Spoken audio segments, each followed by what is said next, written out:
Hello, my beautiful stroke survivors. How are you? This is Karina from Stroke Surviving the Odds. If you are looking at this, it's because you're watching YouTube. So make sure that you ring the bell and you subscribe. If it's free, it's for me.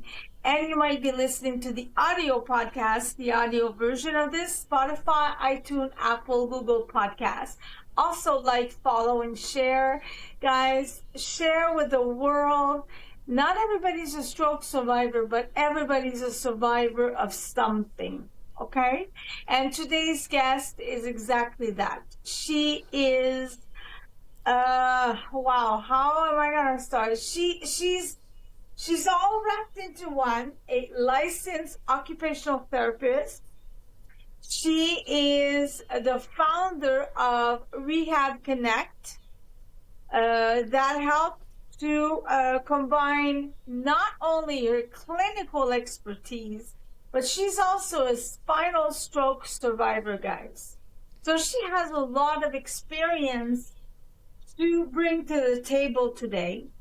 And she wants to make sure that people that come to her, that listen to her story, they heal neurologically, they heal emotionally, and she helps in confidence building, in building independence as an occupational therapist, and really rebuilding quality of life.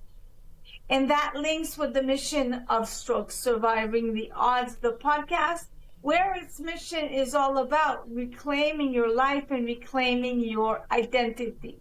So, Anabi and I today, perfect match. Without further ado, guys, we are a little bit limited in time because she is an entrepreneur. Therefore, we are blessed by her presence, and we're going to get right into it, if that's okay with you. So thank you for accepting the invitation, Anadi. Thank you, Karina, for that absolutely wonderful introduction. You summed it pretty well, everything that I have been doing. So, thank you. Absolute pleasure to be here, share my story, learn from your story. And I've been following your podcast for a little bit long now, and I find it very inspiring day in and day out. So, Thank thank you for you. all the good work that you have been doing as well. Appreciate and happy to be here. Perfect. Thank you so much. Wow, those are nice, kind, heartfelt words. Thank you. Anadi, first of all, before we get into the meat and potatoes of your story and what you do professionally and how you help empower people, you are a woman, you are a person, you are a human being. And what we're having is a very organic conversation. So tell us a little bit about you. Wow, that's a very in-depth question, but I'll put it in few words to begin with. I am a dog lover. I am a nature lover. I'm a mother of two beautiful kids, also two beautiful dogs. Our house is filled with animals and human kids as well. I'm Yep. an occupational therapist by background, been that for over 20 years now. I've been in healthcare management for last decade or so. So really have understood the healthcare system from being a clinician to a management to really driving a program. So overall, it's been really good. And then at the least to say very recently, I am a spinal stroke survivor. So in a way, things have transitioned very differently in the last year or so, and I'm happy to embrace what life has to Mm. offer in a nutshell. Now I'm curious. You know that, huh? Yes, I want to see all the curiosity, like I ask am curious. You questions. said that in the last year you find that things have shifted for you. Do you mind if I ask you how so? Yes, so my stroke was last year in May, And so I'm kind of like fresh off the boat, 1 year into my stroke recovery. And as you all know, we say that the first year is really the key to like how you set yourself up for success. I mean, research says that the recovery can continue beyond years, but definitely the first year is the meat, and the first year is the success key. I always would tell my patients, the first year is where you set yourself, you know what to do, you know how to do, you know what to ask for, how to advocate for yourself, and set yourself on a path for recovery. So really transitioning myself to like both living as well as teaching.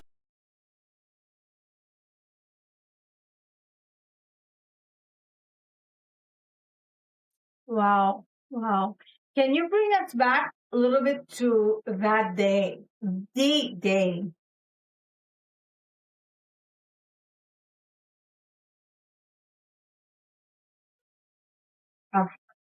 If only if you're okay to talk about it.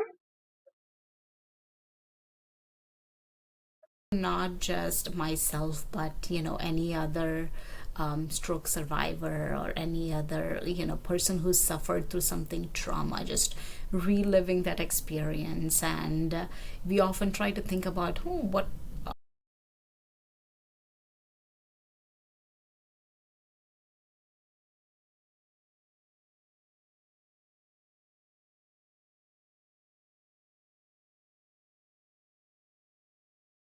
day. And I felt like, no, I was doing everything right. It was just a odd of a moment where life changed, and you cannot blame yourself, you cannot take it, I mean, yes, it is personal to you.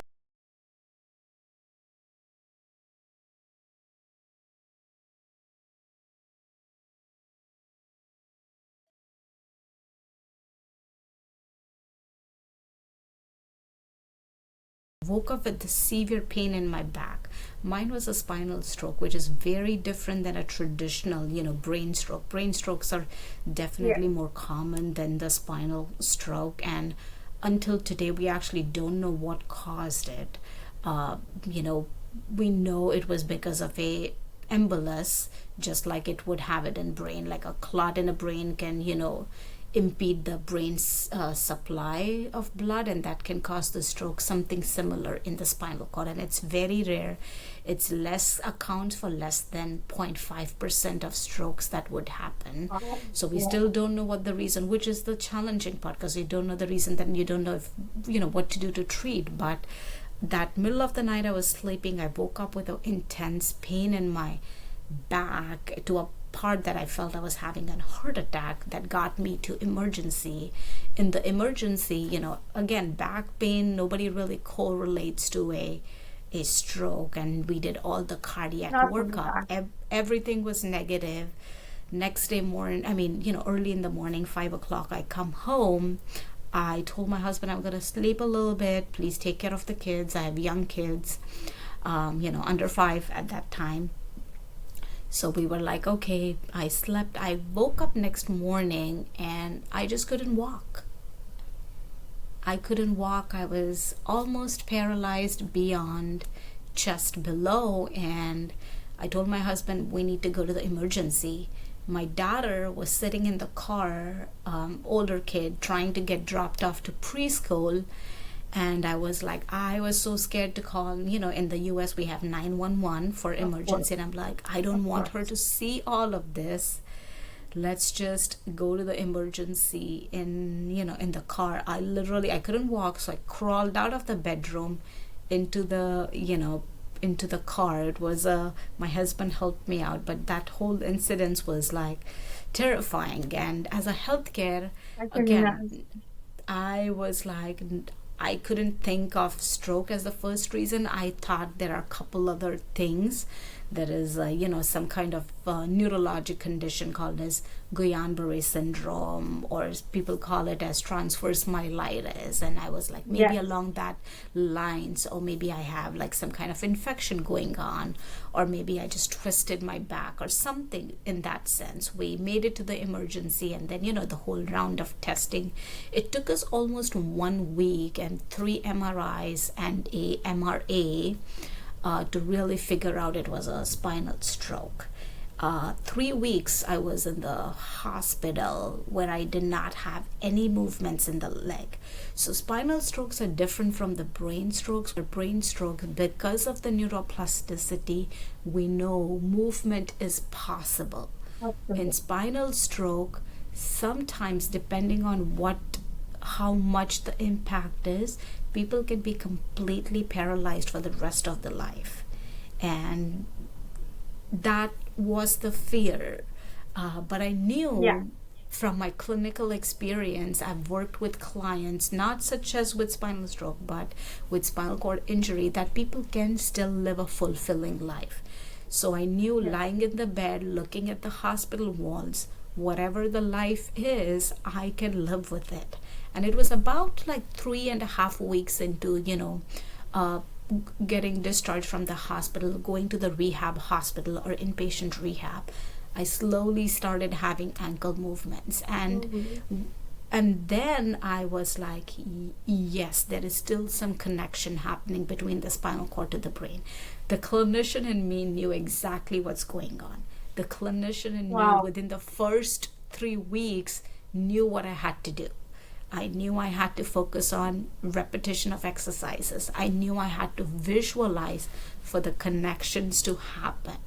And that just set up a path for me to continue to like build up, build up, build up. And 1 year down the line, fast forward, I mean, there's a lot that happened through that 1 year, but today I am back to work. I walk by myself. Wow. I don't use a walker. I can hike a little bit. I still cannot run behind the kids or the dogs, but that's something that I'm gonna continue to work on. Yes. Uh, Yes. we just made a trip to Europe this year, and it wasn't easy, but I feel like I can still live. I still have challenges. I still have weakness. I still lose balance. I still fall. I still have impaired sensation. I still get tired, and I feel like even with all of this, I feel like I'm living a different life. I miss my own body, Yeah. nevertheless, Give me but a sec. Give me a sec, girl. Give me a sec, okay? When you absolutely. were talking, when you were sharing with us your story, um, you were saying at the beginning you're still traumatized, and talking about it makes you feel better, but you're still traumatized. You realize that by talking faster, that's your nervous system just getting it out. It's like, instead of taking a heavy bag of bricks and putting it down gently, when we have a stroke, you know that I'm Absolutely. 28 years past, right? So there is plenty of beautiful life to live, and we're gonna get into what you just said. But when we talk fast, fast, fast, after a year or two after the stroke, it's like we're dumping the bag on the floor. Our nervous system. Yeah. So I did not want to interrupt you because you were on a roll. But at the same time, now I'm going to start forgetting what I want to talk about. You said your kids were under 5. No, no, no. No, usually I write, but you have such a compelling, yes, but you have such, your story reaches home because, like you, I went to bed. I was at the gym. I was 25. I did not expect having a stroke. I simply thought I hurt the back of my neck. I went home and I got a sitter. My husband then I had to go to work. So I got my niece to babysit my 16-month-old daughter at the time. And all I could do was throw up, throw up, throw up. But you know, when you throw up and there's nothing left? So I said to my niece, stay with my daughter and wake me up in half an hour. I'll try to just doze off, you know? Thank God I said that and she woke me up, but that was half an hour. The damage was done. When she woke me up, I had foam like she was tapping my face. I had foam in my mouth and I could hear her scream of terror on the phone calling her uncle and saying, Uncle, I can't wake up Karina. She's looking at me, but she's not saying anything, you know? So I get the terrifying part of you. I can't imagine how you, your husband must have felt. You as a mom, you wanted to save your kids and not let them see that. You know, let them see the ambulance come and pick you up. See, my daughter saw the ambulance pick me up. You see, so your story really, really touches home. But I see a lot of hope. I can honestly say you're only 1 year into it, okay? And you've already progressed. And I think that you're just doing now because you're still in survival mode. You have little munchkins to take care of. You have a husband and dogs. So, but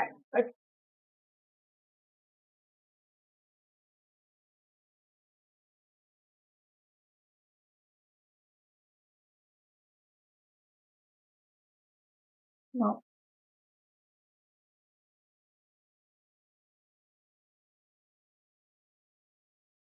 yeah,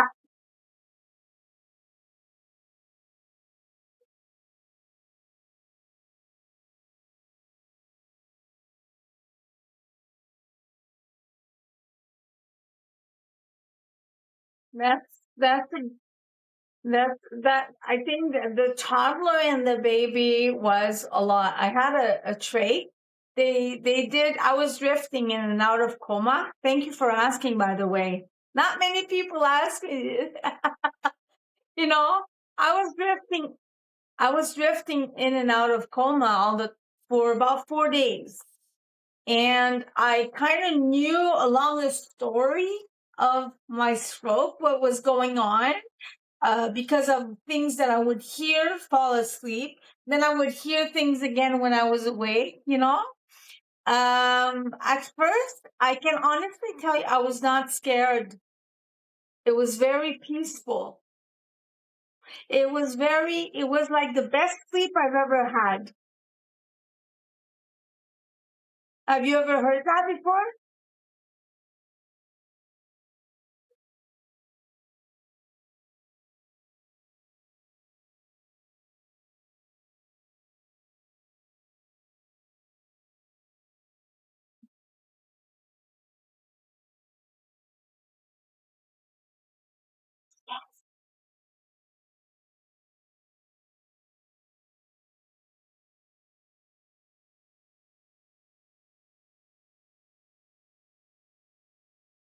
It's like an outer body experience, kind of.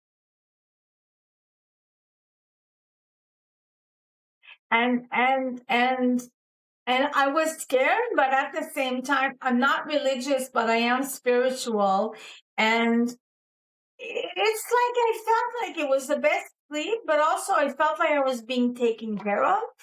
If that sounds weird, I didn't know who was taking care of me at that time, but I felt I was being taken care of. That's really weird. I know, but, and I think that's why it was such a peaceful, I think that's why it was such a peaceful experience. It began to be scary when I was in the hospital and I really, really woke up from coma. And a week after, I woke up from locked-in syndrome. So for a whole week, I just lied paralyzed in my bed. That's a locked-in syndrome. So I'm paralyzed in my bed. My body is not functioning, but I can hear and my brain works, but my eyes, my ears, and my brain work, but the rest doesn't. That is scary. And I'm someone that likes to talk. I make it, I'm trying to make a living out of talking, right? And to find yourself where you cannot talk, that was an experience in itself, you know?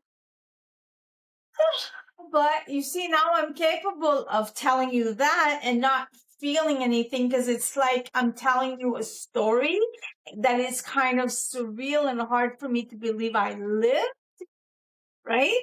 The only thing that still gets to me is when I talk about my daughter. Like, I just said that and I felt I felt like, you know,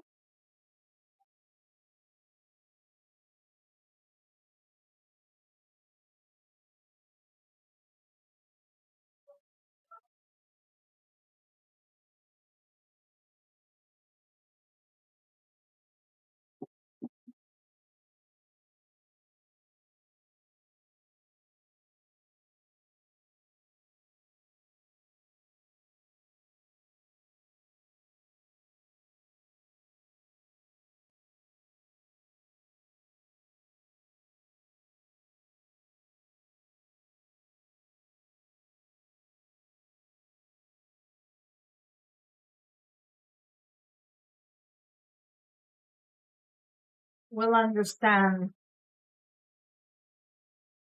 Wow, I feel like we could be talking like for a very, very long time.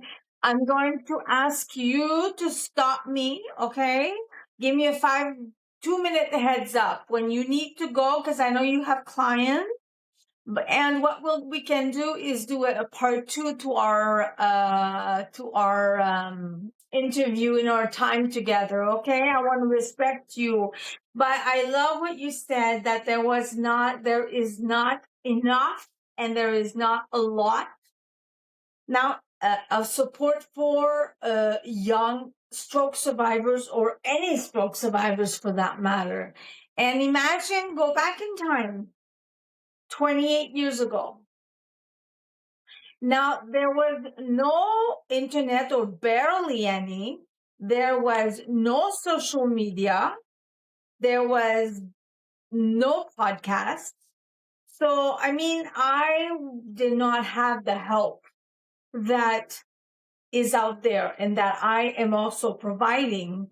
And that was within the first month of being in the ICU, because I was a month and a half in the ICU and a month and a half in rehab. So when I woke up and I had a little bit of tough love from my doctor, and all I was mouthing, because I have a trach, all I was mouthing was Angie, my daughter. So now I was crying for Angie. All I wanted to do was go back home to Angie, right? My daughter, Angelica, you know? And after getting a little bit of tough love from the doctor, I realized that once I get out of all this shithole, I am going to be there for the community of stroke survivors. And I had no clue. So like you, I've been in survival mode, just going through the motions over the years, and going through divorce, and going through sadness, and going through happiness from falling in love again, and moving, and this and that and this and that. And only after all that lived, and all this psychotherapy and social working and everything, did I realize that the stroke actually was my purpose. My coming back from the stroke, I'm still I'm still paralyzed. I still have hemiplegia. Now I'm in my 50s. Menopause and arthritis is settling in and everything. But now I can realize that my purpose is to show people that stroke is not a death sentence. It is a new chapter. But you, Anna D, and our listeners and all that have to go through the I can only say it in French. You have to go through the process of healing. And your children and your dogs and they're your motivation. They're what keeps you going. And I mean, now thinking back, sure, there was a lot of shit going on, excuse my French. There was a lot of shit going on. But thinking back, had I not have all that shit, I would not be where I am today. Yay me.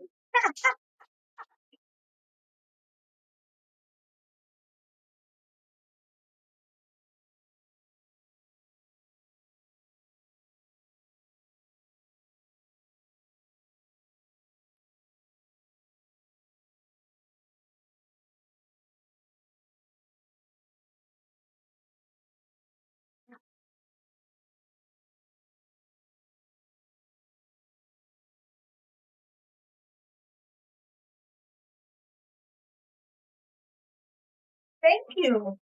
Beautifully said, Anadi.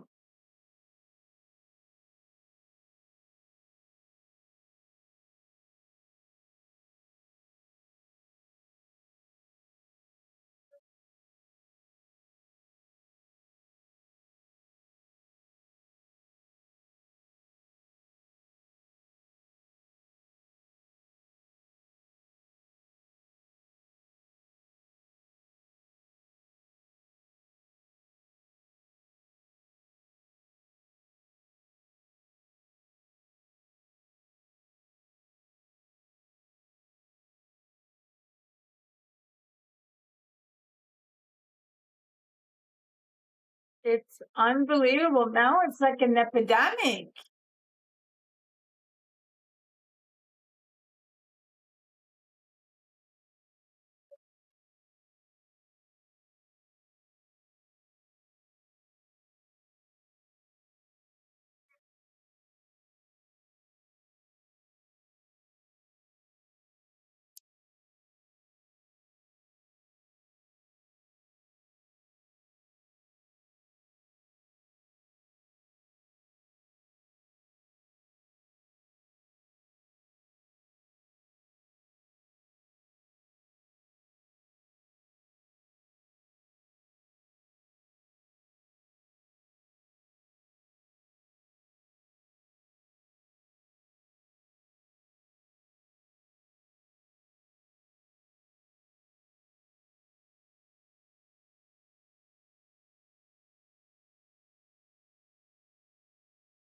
What you do.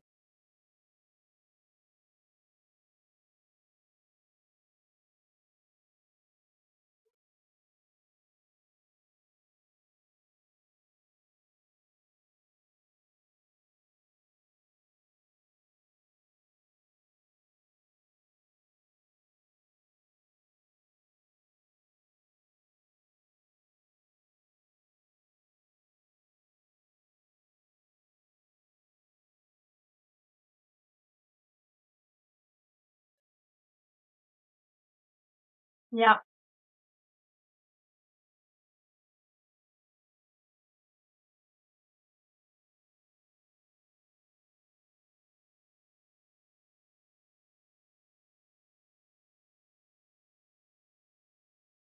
Well, my highlight. I think that I'm realizing it more and more that people say, I've heard this in person too here in Montreal, okay, where they say, well, you survived 28 years after the stroke, so you're okay. The fact is that, yes, I'm okay. Everybody has a definition of being okay. Um, but it doesn't mean that it's all rainbows and chocolates and unicorns all the time. After 20, the struggle is real and the struggle remains the same, but it's different. My struggle after 28 years is different than yours after 1 year, but we are both struggling. But we are both making the best out of it, and we are not just making the best out of it, We are building a life. You are building a legacy as an entrepreneur. And we're not, I don't know if we're going to have time to get into that today, but that could be our definite part two. But I think today was very, very empowering. And I would like to say before you say, um, your final words and your offer and where people can get in touch with you, I am proud to announce that Stroke Surviving the Odds, the podcast, made it to number 6 out of 30 podcasts of the most influential self-help podcasts for stroke survivors in the US. In the US. And a lot of my audience, a lot of our audience rather, is from the States. And I think it's important to mention that because it gives hope that there is some sort of help out there.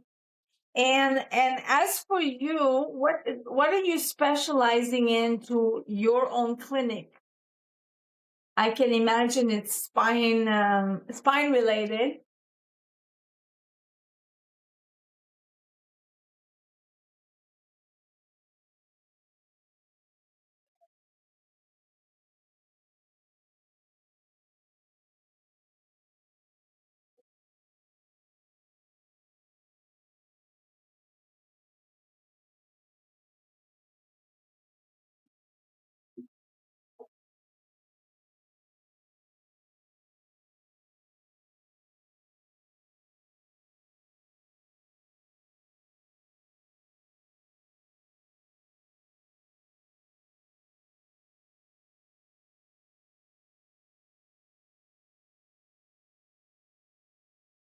Wow.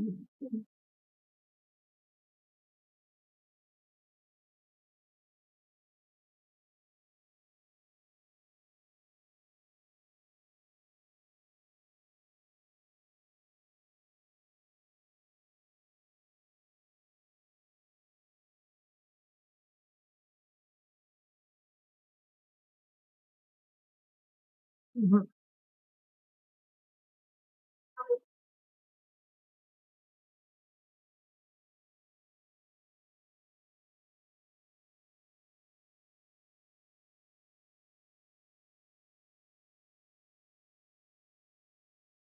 It's just another piece of paper.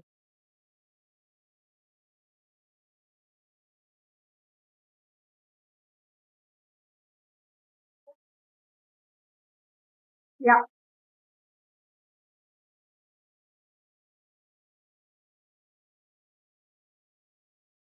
Yes.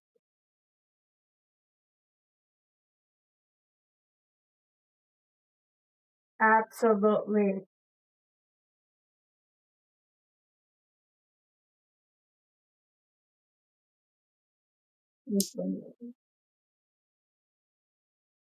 I think we need to do a part two.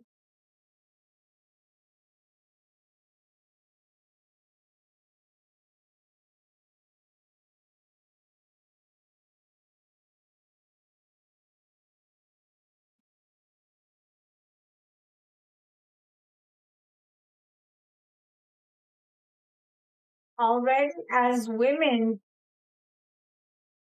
women, we already wear so many hats as just women. So I really, really enjoyed our time, Anadi. I thank you for making time for us and sharing your story of hope and resilience and calm. You you bring a lot of calm in me. Just to hear you talk, I love it.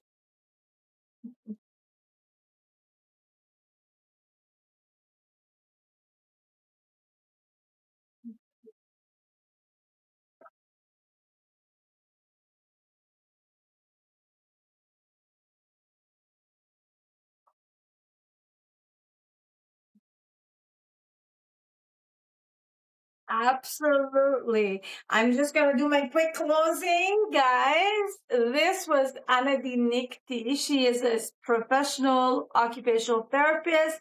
She's the founder of Rehab Connects in the San Francisco or about. We're going to give you all the information in the links. And she really shared extremely good points. If you would like to leave a comment for Anna D, please do so on any platform you're watching. And do a Anna D. Simply do a Anna D, and I will make sure she gets all the questions answered, and she'll be sending it back to us. Sounds good? That being said, my stroke survivor friends, I love you immensely, and I will be talking to you very soon. Mwah! Bye.